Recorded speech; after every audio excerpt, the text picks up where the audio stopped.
Dakanga qiziqqanlar uchun juda ham ideal bo'lgan qo'yxona. Zimli, ledli. Xohlagan joyingizda boqsiz bo'laveradi bu.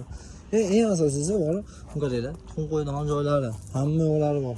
Oxirlarcha zim. Plus narxi ham juda ham arzon. Hozir ichini ko'rsatib beraman. Bu razborishnikda. Mana. Yerga o'rnashtirsiz bo'ladi.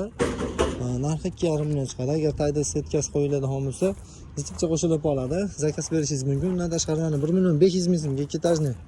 To'g'ri, tagiga poltaxta qo'yib qo'ysa ham bo'laveradi. Agar qo'yib beriladigan bo'lsa, ikki etajni qilinadigan bo'lsa, narxi o'zgarib qoladi. Mashq holati hozir 1 million 500 ming so'mga tayyor bo'lgan. Xuddi shuni oxirchalari atrofi setka bo'ladi, bemalol boqsiz bo'laveradi va bu tomondan qo'moqsiz bo'laveradi. Zichcha joyi zimli bo'lib qoladi. Bundan tashqari mana 1 million 500 ming so'mga yana bu katalarimiz. Menga juda ham arzonroq kerak deganlar uchun mana 1 million so'mga tayyor bo'lgan to'q katalar. Ana endi zo'ridan bor, yana bitta